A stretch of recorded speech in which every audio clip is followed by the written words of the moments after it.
Okay, good morning students.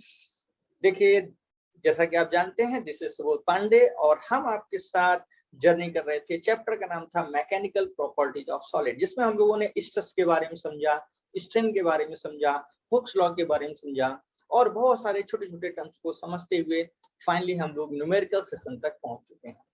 Numerical session हमारे already कुछ हो चुके हैं और ये हमारा नेक्स्ट न्यूमेरिकल सेशन है, जिसमें हम लोग कुछ नए नए न्यूमेरिकल्स ट्राई करने वाले हैं। ये न्यूमेरिकल्स आपके एस.सी. वर्मा सर की जो बुक है कॉन्सेप्ट ऑफ फिजिक्स, उसे के ये न्यूमेरिकल्स हैं।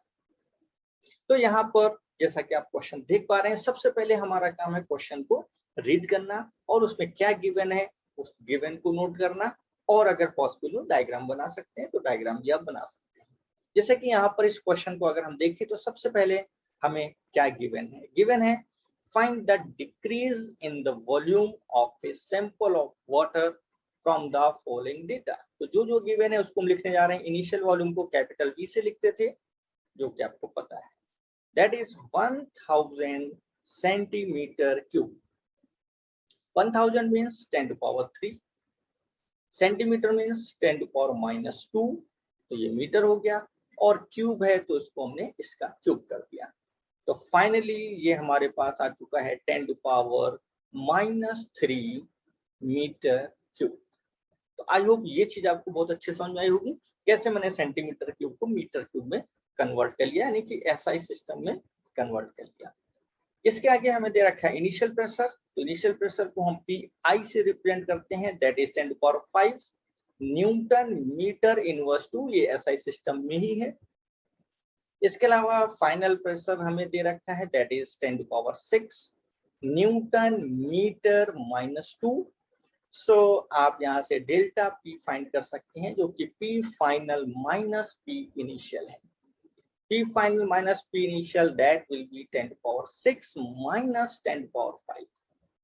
तो अगर आप यहाँ पर 10 to power 5 कॉमन ले लेते हैं तो ये बचता है 10 minus 1, और इसको आप दे सकते हैं 9 into 10 to power 5, and that is your Newton meter inverse 2। तो ये आपका हो गया चेंज इन प्रेशर। कंप्रेसिबिलिटी हमें दे रखी है, कंप्रेसिबिलिटी है 50 into 10 to power -11 newton metre inverse 2 newton. इसमें कुछ तो प्रॉब्लम है, लेकिन चलिए हम यूनिट पे अभी डिस्कस नहीं करेंगे, ठीक है ना। हम यूनिट बाद में, जो हमने थ्योरी कराई थी उसमें हम बता चुके हैं। खैर, यहाँ पर अब हम इस क्वेश्चन को सॉल्व कर लेते हैं। कंप्रेसिबिलिटी हमें ही दे रखी है, क्योंकि कंप्रेसिबिलिटी जो यहाँ पर दिया हुआ है और फार्मूले के अकॉर्डिंग हम देखें तो हम जानते हैं कि जो कंप्रेसिबिलिटी है that is the reciprocal of bulk modulus. ये थोड़ा सा मिस्टेक है यहाँ पर, इसको हटा देते हैं। तो compressibility reciprocal of bulk modulus होता है। बल्क मॉडुलस का फॉर्मूला अगर आपको याद है, that is minus of delta P upon delta V upon V, that is the formula for bulk modulus। I hope ये आपको समझ में आ गया होगा। इसको हम लिख सकते हैं डेल्टा V अपॉन, माइनस आगे चला गया, और ये हो गया डेल्टा P इंटू V। तो इस तरीके से देखिए हमने कैसे बड़े आराम से जो K का यानी कंप्रेसिबिलिटी का फॉर्मूला है उसको हमने यहाँ पर लिख लिया। अब क्योंकि फार्मूला हम लिख चुके हैं तो क्यों ना सारी वैल्यूज जो हम जानते हैं उन सारी वैल्यूज को हम यहाँ पर लिख दें, जिससे कि हमारा क्वेश्चन सॉल्व करना बड़े आसान हो जाए। तो हम वैल्यू लिखने जा रहे हैं। सबसे पहले के की वैल्यू जो गिवन है that is your 50 into 10 to power -11 minus delta we हमें फाइंड करना है। डेल्टा पी हमें पता है, that is 9 into 10 to power 5, और v भी हमको यहाँ पर गिवन है, और v है 10 to power -3। चलिए ऊपर का थोड़ा सा रफ कर दें ताकि हम इसके आगे सॉल्व कर सकें। तो इस तरीके से हमने, अगर आप किसी भी क्वेश्चन में गिवन लिख पाते हैं और जो पूछा गया है अगर आप फार्मूला भी जानते हैं तो कहीं ना कहीं आपके लिए क्वेश्चन बड़ा आसान हो जाता है, क्वेश्चन को सॉल्व करना आसान हो जाता है। और केवल मैथमेटिकल पोर्शन बचता है जो कोई भी आराम से कर सकता है। तो इस तरीके से देखिए डेल्टा वी को हम क्या लिख सकते हैं, 50 इंटू 10⁻11 इंटू माइनस साइन आगे पहुंचा देते हैं और ये हो जाएगा 9 इंटू 10⁵ इंटू 10⁻³ दैट इज -50 का 9 में अगर मल्टीप्लाई करें तो 450 और बची पावर्स तो देखिए 10⁻11 एंड -3, ये -3 -11 ये हो गया -14, तो 10⁻14 और ये देखिए लिखा हुआ है 10⁵ तो +5। तो इस तरीके से इसको लिख सकते हैं -450 इंटू 10⁻⁹। ठीक, अब थोड़ा सा इसको और रफ करेंगे ताकि हम इसको एग्जैक्ट जो हमारा फिजिक्स का स्टैंडर्ड प्रोसीजर है उसमें कन्वर्ट कर सकें। फिजिक्स का स्टैंडर्ड प्रोसीजर क्या है कि फर्स्ट डिजिट के बाद डेसिमल होना चाहिए, तो इसको हम लिख सकते हैं -450 इंटू 10⁻⁻। अब हमने क्या किया एक्चुअली में, पॉइंट को 1 डिजिट के इधर पहुंचाने के लिए हमने इसमें 10 का क्या करा होगा, डिवाइड किया होगा या 100 का डिवाइड किया होगा, 100 का डिवाइड किया। जब 100 का डिवाइड कर दिया तो 100 का मल्टीप्लाई भी करना पड़ेगा। अब 100 का अगर मल्टीप्लाई करेंगे तो पावर बचेगी 7, तो फाइनल आंसर -4.5 इंटू 10⁻⁷ इस तरीके से हमको दिखाई देगा। तो I hope and I believe कि आपको ये क्वेश्चन बहुत अच्छे से समझ में आया होगा। ठीक है, अब हम स्टार्ट करेंगे अपना नेक्स्ट क्वेश्चन। ये हमारा नेक्स्ट क्वेश्चन है, चलिए इस क्वेश्चन को भी देख लेते हैं फटाफट जल्दी से। इस क्वेश्चन में क्या गिवन है, सबसे पहले क्वेश्चन को पढ़ेंगे। क्वेश्चन में क्लियर लिखा हुआ है each of the 3 blocks P, Q and R shown in figure has mass 3 kg. Each of the wire A and B has cross sectional area 0.05 centimeter square. कहने का मतलब सीधा है कि जो 3 ब्लॉक हैं P, Q, R जो diagram में आपको दिखाए गए हैं, तीनों ही ब्लॉक 3 kg के हैं और जो क्रॉस सेक्शन एरिया जो जिस वायर से कनेक्ट किए गए हैं, 2 वायर हैं, एक ए वायर है दूसरा हमारा बी वायर है, तो इन दोनों वायर्स को भी हम आपको दिखा देते हैं। ये देखिए ये जो आपको दिख रहा है that is your wire A and this one is your wire B. तो एक वायर ए है और एक वायर बी है, दोनों का ही जो क्रॉस सेक्शन एरिया है दैट इज सेम। ये क्वेश्चन आपसे कह रहा है। Now what we have to find, we have to find the longitudinal strain developed in each of the wire। तो हर एक वायर में कितना कितना longitudinal strain डेवलप हुआ होगा, ये हमको यहाँ पर फाइंड आउट करना है। चलिए देखिए इस क्वेश्चन को सबसे पहले कैसे करेंगे। हमने बता रखा है कि जब भी हमारे ब्लॉक या स्ट्रिंग इस तरीके का अगर कोई सिस्टम दिखता है तो वो हमारा कहीं ना कहीं मैकेनिक्स से रिलेट होता है।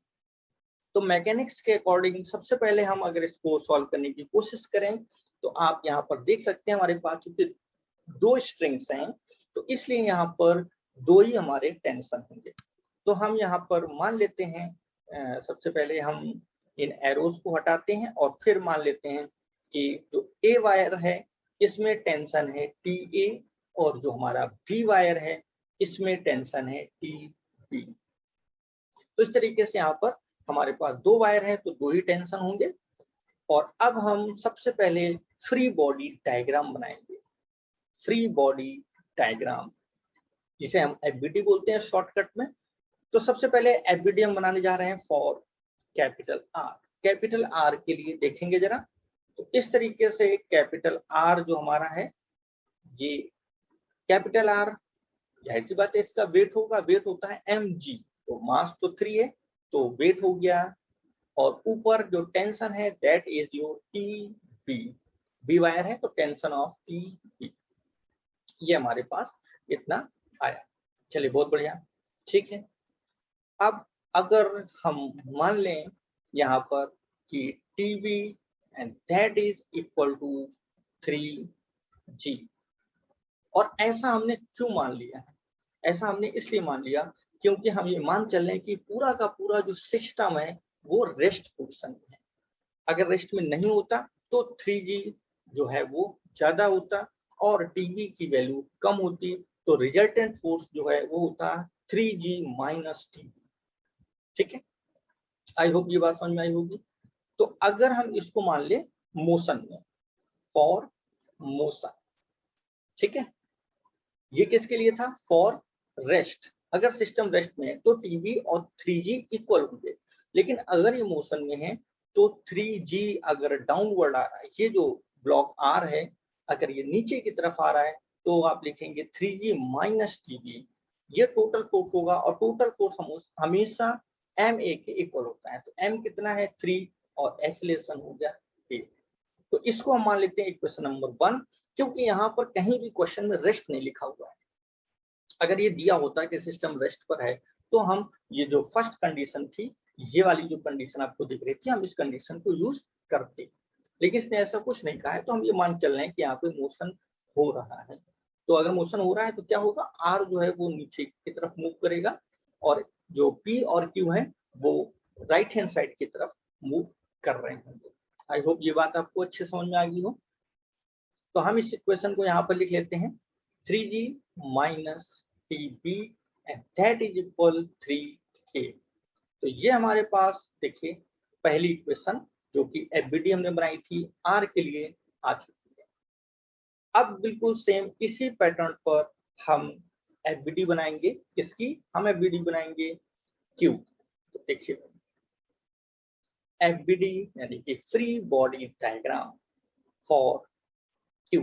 Q के लिए अगर हम देखें तो ये हमारा Q ब्लॉक रखा हुआ है, इसके इस तरफ टेंशन है TB और इस तरफ जो टेंशन है वो है TA।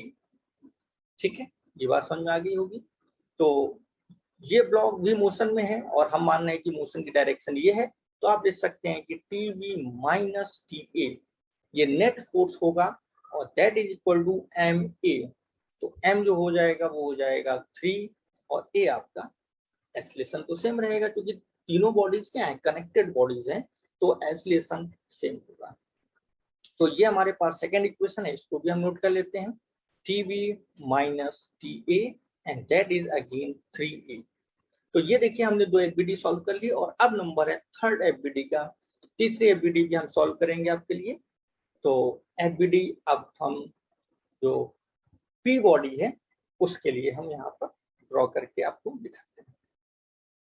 तो FBD फॉर P, तो अगर P की FBD देखें तो ये रहा हमारा P ब्लॉक जिसपे इस तरीके से टेंशन TA लगा हुआ है और आप देख पा रहे हैं जो TA है that is equal to MA यानी कि 3A।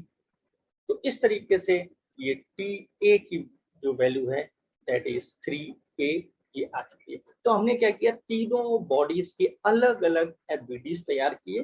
पहले R बॉडी का FBD, फिर B बॉडी का FBD और फिर P बॉडी का FBD। और तीनों बॉडीज की FBD डिजाइन करने के बाद हमारे पास इस तरीके से तीन इक्वेशंस आई हैं। ये पहली इक्वेशन है, ये दूसरी है और ये हमारे पास थर्ड इक्वेशन है।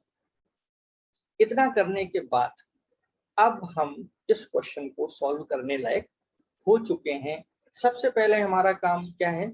हमें फाइंड करना है value of TA and TB, क्योंकि जब तक हम TA और TB की वैल्यू फाइंड नहीं कर पाएंगे तब तक हम इस क्वेश्चन को भी सॉल्व नहीं कर सकते। तो अब अगर देखा जाए तो यहाँ पर हमारे पास कितने वेरिएबल्स हैं?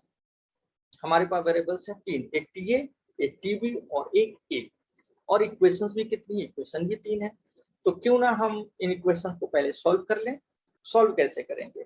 अगर हम इक्वेशन फ्रॉम इक्वेशन 3, इक्वेशन 3 से TA की वैल्यू पुट कर दें, इसमें पुट इन इक्वेशन 2, इक्वेशन 2 में then we have TB minus 3A equal 3A। So TB that is equal 6A। तो ये TB की वैल्यू आ चुकी है 6A, TA की वैल्यू थी 3A। अब हम ऊपर फ्रॉम इक्वेशन फर्स्ट इक्वेशन से लिख सकते हैं 3G माइनस 6A, देखिए TB की वैल्यू रख दी, and that is equal 3A, तो 3G equal 9A, so A equal G/3। तो ये A की वैल्यू हमारे पास आ चुकी है। और अब इस A की वैल्यू अगर हम यहाँ पर रख देते हैं तो देखिए हमारे पास क्या आएगा, 6 into G/3, so this is 2G। ठीक है, तो TB की जो वैल्यू आ चुकी है वो हमारे पास आ गई 2G। और अगर हम यहाँ पर रख दें 3 और A की वैल्यू G/3, तो ये आ चुका है G, यानी कि TA की वैल्यू हो चुकी है G। तो फाइनली देखिए हमने TB और TA दोनों की वैल्यू फाइंड कर ली, और फटाफट अब इसको रख कर लेते हैं, अपने क्वेश्चन की तरफ पढ़ते हैं। देखिए भाई, तो मैकेनिक्स का यूज करके हम बड़े आराम से TA और TB की वैल्यू को फाइंड कर पाए, इसलिए जरूरी है कि आप फ्री बॉडी डायग्राम की प्रैक्टिस बहुत अच्छे से करें। क्योंकि अगर फ्री बॉडी डायग्राम आप नहीं बना पाते हैं, इक्वेशंस नहीं बना पाते हैं, तो बहुत मुश्किल है कि आप क्वेश्चन को सॉल्व कर पाए। तो हम यहाँ पर लिख लेते हैं जो हमारी रिजल्ट आया है। हमारा TA आ चुका है G, and G that is your 10, ठीक है, and TB that is 2G, 2G means 20, क्योंकि G की वैल्यू 10 यहाँ पर लेने को आपसे कह रहा है। और अगर ऐसा है तो अब हम बढ़ते हैं क्वेश्चन की तरफ। क्वेश्चन में कुछ नहीं है, डायरेक्ट हम फॉर्मूला यूज करेंगे। देखिए सबसे पहले A के लिए, तो Y इक्वल, फॉर्मूला क्या होता है आपको पता है, स्ट्रेस, स्ट्रेस अपॉन स्ट्रेन। ठीक, तो यहाँ पर अगर हम स्ट्रेन फाइंड करना चाहें तो स्ट्रेन क्या हो जाएगा, stress upon capital Y। Stress क्या होता है, फोर्स, फोर्स यहाँ पर क्या है, टेंशन, तो TA upon area into Y। तो TA हमारा आ चुका है 10, एरिया दे रखा है दैट इज 0.005 सेंटीमीटर स्क्वायर है, तो 10⁻⁻4 हो जाएगा। और Y भी हमको दे रखा है 2 into 10⁻11। तो चलिए इसको सॉल्व कर लेते हैं। तो इसको सॉल्व करने के बाद देखिए ये क्या आएगा, मैं इधर थोड़ा सा इसको रफ कर देता हूं और फिर हम इसको सॉल्व करेंगे। तो अब ये हमारे पास देखिए इक्वल में ऊपर आ चुका है 10, डिवाइड कर दिया, और यहां से अगर आपने डेसिमल हटाया तो ऊपर 10⁻3 हो जाएगा, ठीक, और ये बचा 5 into 2, यानी कि इधर भी 10 हो गया, और ये -4 और 11, तो ये हो गया 10⁻6, सॉरी 7, 10⁻7, क्योंकि 11 - 4 है तो 7 आएगा। तो अब हम आगे बढ़ते हैं और इसको फटाफट सॉल्व कर लेते हैं और देखते हैं कि हमारा आंसर क्या आया है। तो 10 से 10 फटाक से कैंसिल कर दिया, और ये -7 जब ऊपर जाएगा तो ये -7 हो जाएगा, तो +3 में से -7, तो हमारे पास बचेगा 10⁻⁻4, और ये क्या आ रहा है हमारा, ये आ रहा है स्ट्रेन। सो इस तरीके से जो स्ट्रेन आया है दैट इज 10⁻⁻4। कितना आसानी से हमने, देखिए हमने जो ए वायर था उसके लिए हमने स्ट्रेन फाइंड आउट कर दिया। इसी तरीके से अगर हम बी वायर की बात करें तो बी वायर के स्ट्रेन के लिए यहाँ पर हमें क्या लिखना होगा, बी, और यहाँ पर एरिया चूंकि सेम है। टेंशन आपका क्या था, यहाँ पर हम वैल्यू रख देते हैं, तो 20 टेंशन था यहाँ पर, और ए आपका वही है 0.005 10⁻⁻4, और y भी आपका वही है 2 into 10⁻11। तो इसको आप जब सॉल्व करेंगे तो ये हमारे पास आएगा 2 into 10⁻⁻4। तो इस तरीके से हमने देखा कि ए वायर और बी वायर, इन दोनों वायर्स में कितना कितना स्ट्रेन डेवलप हो जाएगा। तो यहाँ पर मेन प्रॉब्लम आपकी क्या हो सकती है? मेन प्रॉब्लम हो सकती है कि आप एफबीडी बनाना ना जानते हो। एफबीडी बना लेते हैं तो आप फिर एफबीडी बनाने के बाद इक्वेशन सॉल्व करने में आपको दिक्कत हो सकती है, इसलिए एफबीडी बनाने की प्रैक्टिस करेंगे और इक्वेशंस को सॉल्व करने की प्रैक्टिस करेंगे। इन दोनों प्रैक्टिस के बाद फिर आपके पास कुछ नहीं बचता है, सिंपल हमारे पास जो इलास्टिसिटी के चैप्टर में जो फार्मूले बताए गए हैं उन्हीं फार्मूलों का कहीं ना कहीं यूज करके और हर क्वेश्चन को हम इजिली सॉल्व कर लेते हैं। तो I hope and I believe कि आपको ये क्वेश्चन समझ में आ गया होगा। और अब हम बढ़ेंगे अपने नेक्स्ट क्वेश्चन की तरफ। ये हमारा नेक्स्ट क्वेश्चन है, जैसा आप देख पा रहे हैं। सबसे पहले हम क्वेश्चन को पढ़ेंगे। क्वेश्चन में क्या गिवन है? क्वेश्चन कह रहा है एक wire of area of cross section 3 millimetre square, यानी कि यहाँ पर जो एरिया दे रखा है that is 3 millimetre square. So it will be 3, और आपको पता है मिलीमीटर मीन्स 10⁻³ मीटर, स्क्वायर है तो इसका स्क्वायर कर देते हैं, तो ये आ जाएगा 3 इंटू 10⁻6 मीटर स्क्वायर। ठीक है, ये हो गया 3 मिलीमीटर स्क्वायर। आगे बढ़ते हैं। नेचुरल लेंथ को हम कैपिटल एल से रिप्रेजेंट करते थे, वही हम करेंगे, that is 50 centimetre. So it can be written as 50 into 10⁻² metre is fixed at one end and a mass of 2.1 kg, और जो मास दे रखा है that is 2.1 kg। ठीक है, is hung from the other end। Diagram बना लेते हैं फटाक से। देखिए इस तरीके से ये हमारे पास वायर हो गया, और इस वायर में यहाँ पर आपने mg लटका रखा है, और ये एक एंड से इधर हमने इसको बांध रखा है। ये हो गया कैपिटल एल, यहाँ पर जो इसका एरिया है वो कैपिटल ए। ठीक है, इतनी बात हो गई। अब हमें क्या फाइंड करना है? Find the elastic potential energy stored in the wire in steady state. तो डायरेक्ट फॉर्मूला बेस्ड क्वेश्चन है ये। यहाँ पर हमें पता है that is 1/2 into stress into strain into volume. तो ये फार्मूला, इसका डेरिवेशन भी मैंने आपको समझाया था, एंड बहुत अच्छे से आपको समझ में भी आया होगा जहां तक मुझे लगता है। ठीक है ना। और अब हम चूंकि ये फार्मूला ड्राइव पहले से कर चुके हैं, तो बड़े आराम से हम डायरेक्ट इस फार्मूले में वैल्यू रखेंगे और हम इस क्वेश्चन को सॉल्व कर लेंगे। इसमें कुछ भी ऐसा खास नहीं है जो आपको समझ में ना आए। तो what about 1/2? 1/2 is 1/2। What about stress? Stress is force, force is weight that is mg upon area that is A।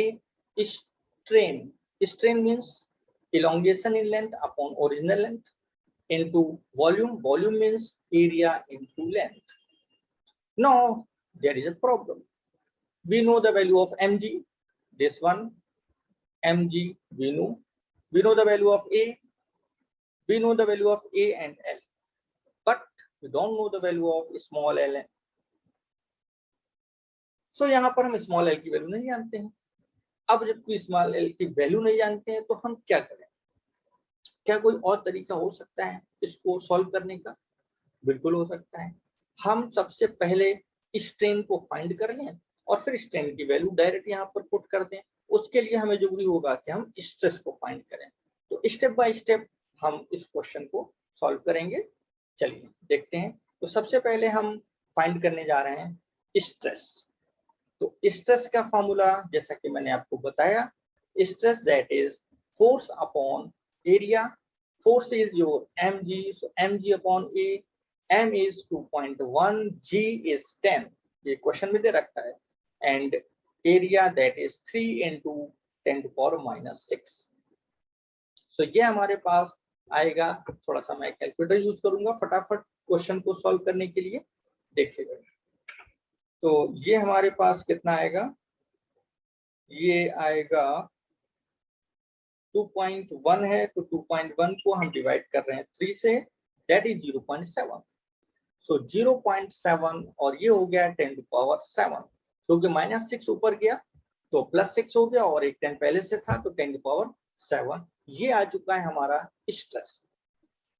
Strain के लिए हम फॉर्मूला यूज कर सकते हैं, strain equal stress upon capital Y।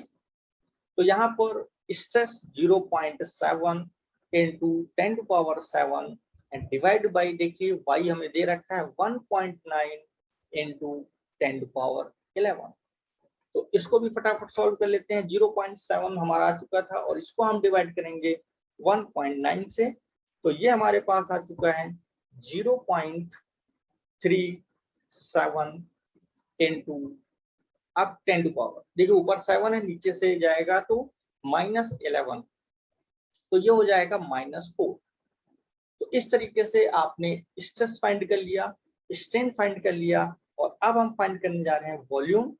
तो वॉल्यूम का फार्मूला आपको पता है, area into length. Area is given, area हमारा है 3 into 10⁻⁻6 and the length is given 50 into 10⁻⁻2, so it is 150 into 10⁻⁻8।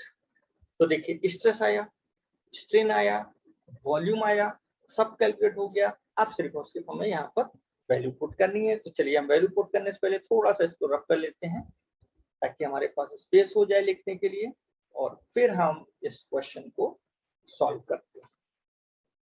तो that is capital U and 1/2 into stress 0.7 into 10⁻7 into strain 0.3 into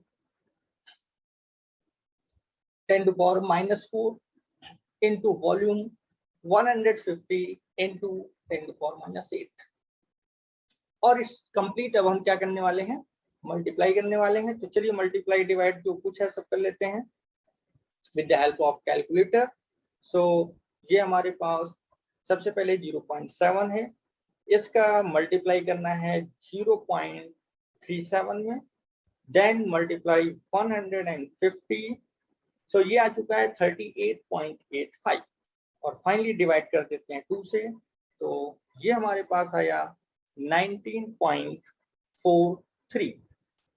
और अब बारी पावर्स की, तो ये 10⁻7 है, ये 10⁻�8, तो बचा 10⁻1, और ये 10⁻4, तो 10⁻5, and that is in joule. क्योंकि एनर्जी है, एनर्जी की यूनिट क्या होती है, जूल। तो हम इसको भी स्टैंडर्ड फॉर्म में कन्वर्ट करेंगे, और इसको हम लिख सकते हैं, थोड़ा सा इसको रफ कर लेते हैं, और अब हम इसको सॉल्व करेंगे स्टैंडर्ड फॉर्म में लिखेंगे, मतलब ये आ जाएगा 1.943 इंटू 10 टू पावर। अब हमने बेसिकली यहाँ पर क्या किया है, बेसिकली हमने यहाँ पर 10 से डिवाइड कर दिया है। क्योंकि 10 से हमने डिवाइड किया है तो 10 से मल्टीप्लाई भी किया होगा, तो 10⁻⁴ जूल, ये हमारा यहाँ पर फाइनल आंसर निकल के आता है।